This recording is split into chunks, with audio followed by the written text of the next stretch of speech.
हाँ तो बच्चों, आज हम लोग वर्ग 8 के विज्ञान का एक बहुत ही महत्वपूर्ण चैप्टर धातु और अधातु सीखेंगे। चलिए सीखते हैं धातु और अधातु। ये धातु और अधातु क्या है? ये सबसे पहले इन धातु और अधातु समझने के लिए पहले हम पदार्थ से प्रारंभ करते हैं कि पदार्थ क्या है, क्योंकि पदार्थ को के अंदर जाएंगे तब हमको धातु और अधातु का टर्म मिलेगा। पदार्थ क्या है? तो हम अपने चारों ओर जो भी वस्तुएं देखते हैं, अपने चारों ओर जो भी वस्तुएं देखते हैं, हम जिसको महसूस करते हैं अपने दैनिक जीवनचर्या में, जो वस्तुएं हम देखते हैं वे सभी पदार्थ हैं। चाहे वो हमारे खाने पीने के सामान हो, चाहे जीव जंतु, पेड़ पौधे, कीड़े मकोड़े, कीट पतंग जो भी हैं वे सभी पदार्थ हैं। चाहे हमारा किसी तरह का बर्तन हो, चाहे हमारे कपड़े हों, चाहे हमारे मोबाइल हो, गाड़ी हो, कार हो, बस, ट्रेन, हमारे बेड हो, टेबल, कुर्सी, कुछ भी है, ये सारा पदार्थ का ही उदाहरण है।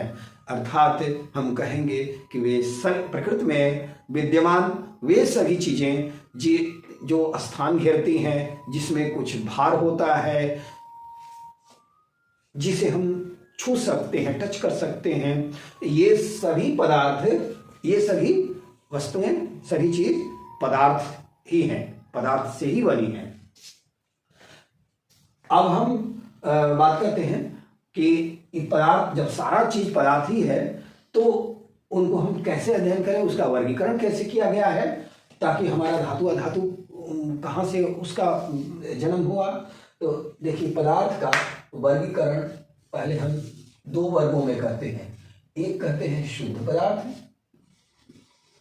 एक शुद्ध पदार्थ और एक अशुद्ध पदार्थ। एक को कहते हैं प्योर, अंग्रेजी में कहेंगे तो प्योर कहें, एक को कहेंगे इम्प्योर।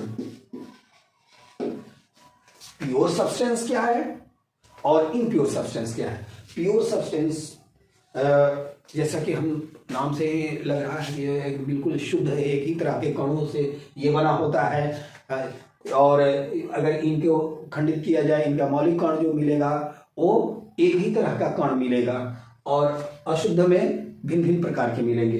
अब शुद्ध पदार्थ को भी दो खंडों में बांटा गया है। एक को कहते हैं तत्व और एक को कहते हैं यौगिक। तत्व और यौगिक, तत्व को अंग्रेजी में एलिमेंट बोलते हैं और यौगिक को अंग्रेजी में कंपाउंड बोलते हैं। एलिमेंट क्या है, तत्व क्या है? तो पदार्थ का वह शुद्ध, सबसे शुद्धतम रूप। तत्व क्या है? तो किसी पदार्थ का सबसे शुद्धतम रूप तत्व होता है, तत्व कहलाता है। सबसे शुद्धतम कहने का तात्पर्य यह है कि तत्वों को यदि किसी भी भौतिक विधि द्वारा कितना भी खंडित करें तो उसका जो अंतिम कण मिलेगा उसका गुण और बड़े वाले तत्व का गुण एक ही में होगा, उसमें कोई अंतर नहीं आएगा। यानी कि तत्व समान गुण वाले कणों के मिलने से बना होता है। तत्व वह शुद्ध पदार्थ है जो समान गुण वाले कणों के मिलने से बना होता है। तत्व की परिभाषा स्पष्ट है, अर्थात कहेंगे कि तत्व को कितना भी खंडित करेंगे तो उसमें एक ही प्रकार के गुण वाले कण मिलेंगे। अब तो बात स्पष्ट है। दूसरी तरफ यौगिक क्या है कि दो या दो से अधिक तत्व, ये जो तत्व अभी हम लोगों ने अभी इसके बारे में पढ़ा, तो दो या दो से अधिक तत्व के एक निश्चित रेशियो में, निश्चित अनुपात में मिलने से यौगिक का निर्माण होता है। यानी कि यौगिक में भी कहें तो यहां मिलने का रेशियो जो है वो फिक्स है। तत्वों के मिलने का रेशियो यौगिक में फिक्स है। इसलिए इसको भी शुद्ध पदार्थ की श्रेणी में रखते हैं। और दूसरी बात कि यौगिक में जब दो या दो से अधिक तत्व आपस में मिलते हैं तो वो एक तीसरे नए प्रकार का पदार्थ का निर्माण होता है, और जिसके गुण उसके मिलने वाले दोनों अवयवी तत्वों से बिल्कुल ही भिन्न होता है। यौगिक का गुण जिन दो या दो से अधिक तत्वों के आपस में मिलने से बना है उनसे बिल्कुल ही अलग गुण होता है।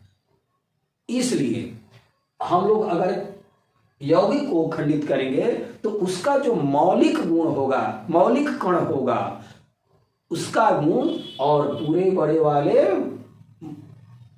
यौगिक का गुण समान मिलेगा। ठीक है। हालांकि उस मौलिक और यौगिक का जो मौलिक कण होगा उसको अगर रासायनिक विधि द्वारा खंडित करेंगे तो वो अलग अलग तरह के गुण वाले तत्व मिल जाएंगे, लेकिन यौगिक का जो सबसे मौलिक कण कहलाएगा कि जिसमें यौगिक का ही गुण मौजूद होता है।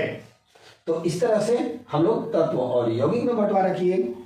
अब एक जो अशुद्ध पदार्थ है इसको क्या कहा गया? मिश्रण कहा गया। ये क्या है?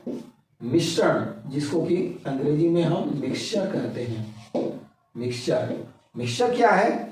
तो जैसा कि नाम से ही यहां देखा जा रहा है कि अशुद्ध पदार्थ, इम्प्योर सब्सटेंस है। इम्प्योर सब्सटेंस क्यों कहते हैं इसको? कि इसमें ये भी दो या दो से अधिक पदार्थों के मिलने से बना होता है मिश्रण भी, लेकिन इसमें मिलने का कोई अनुपात फिक्स नहीं होता है। मिलने का अनुपात फिक्स नहीं होता है, इसलिए ये मिश्रण कहा जाता है। और इसमें मिश्रण का गुण, जो दो या दो से अधिक पदार्थ आपस में मिल गया है तो मिश्रण का गुण कोई नया नहीं होता है। जो दो पदार्थ आपस में मिले होते हैं उन्हीं का गुण मिश्रण का भी गुण होता है। इसमें कोई नए पदार्थ का निर्माण नहीं होता है। जैसे हम लोग उदाहरण से थोड़ी देर के लिए समझ लें कि चावल का कण है, चावल का कण है, चावल है और उसमें कुछ कंकड़ मिला हुआ है। तो इसमें ऐसा नहीं है कि चावल का गुण समाप्त हो गया, कंकड़ का गुण समाप्त हो गया। वो चावल चावल ही रहेगा, उसको चावल ही बोलते हैं। कंकड़ कंकड़ ही रहेगा, इसमें कोई नया पदार्थ का निर्माण नहीं हुआ। अगर हम चीनी को पानी में, एक गिलास पानी में एक चम्मच चीनी डाल दिए, घोल दिए, तो हम क्या पाएंगे कि उसमें पानी का भी गुण है। पानी का भी टेस्ट आएगा और चीनी का भी टेस्ट आएगा, दोनों ही बात है।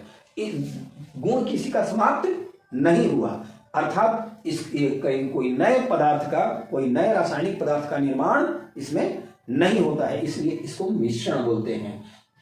परीक्षा में अक्सर आपको यौगिक और मिश्रण में अंतर पूछा जाता है, और इसमें मुख्य अंतर यही है कि यौगिक दो या दो से अधिक पदार्थों के एक निश्चित रेशियो में मिलने से बना होता है, जबकि मिश्रण में अनुपात निश्चित नहीं होता है।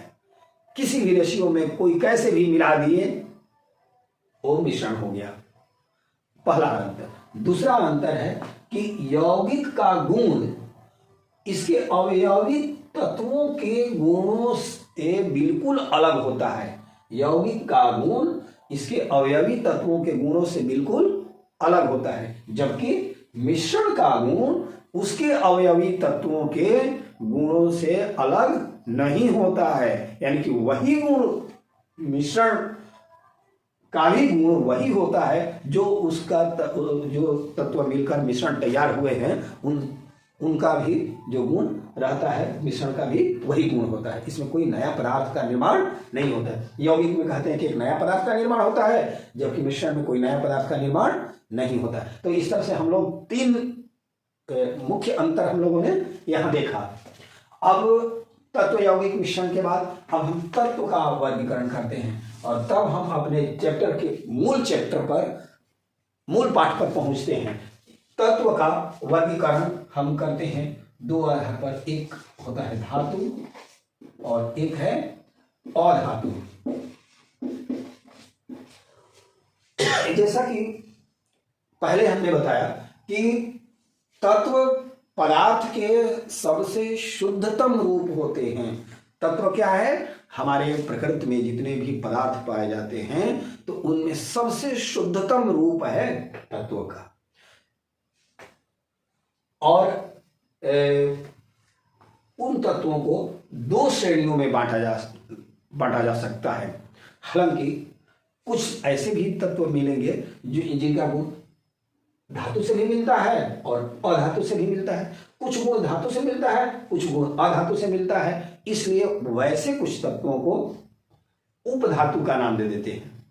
लेकिन मुख्य जो है वर्गीकरण और धातु और अधातु में ही है। इनको उपधातु भी कहते हैं, सब मेटल कहते हैं। इसको कहते हैं अंग्रेजी में मेटल, इसको कहते हैं नॉन मेटल, और इसको कहते हैं सब मेटल। सब मेटल। अब आपको बताते हैं कि धातु और अधातु क्या है। अभी तक रसायनज्ञों के द्वारा, वैज्ञानिकों के द्वारा प्रकृति में 105 तत्वों का ज्ञान हो चुका है। 105 तत्वों का ज्ञान हो चुका है, खोज की जा चुकी है। वैसे तो 118 तत्वों के बारे में जानकारी मिल गई है, लेकिन पूरे परीक्षण उनके गुणों के बारे में अध्ययन 105 पर ही कन्फर्मली किया गया है। इसलिए कुल 105 तत्वों के बारे में हम पढ़ते हैं। और उन 105 में से कुछ धातु होते हैं और कुछ अधातु होते हैं। ये 105 तत्वों में ये 3 अवस्थाओं में देखने को मिलेंगे। ठोस, कुछ तत्व ठोस अवस्था में मिलेंगे, कुछ द्रवावस्था में मिलेंगे और कुछ गैस अवस्था में मिलेंगे। तो हमारे इस तरह से तत्व के भिन्न भिन्न रूप होते हैं, उसमें से धातु और अधातु। तो हम लोग धातु के और अधातु के बारे में पूरा डिटेल से अगले क्लास में पढ़ेंगे। अगले स्लाइड में देखते हैं। तब तक के लिए धन्यवाद।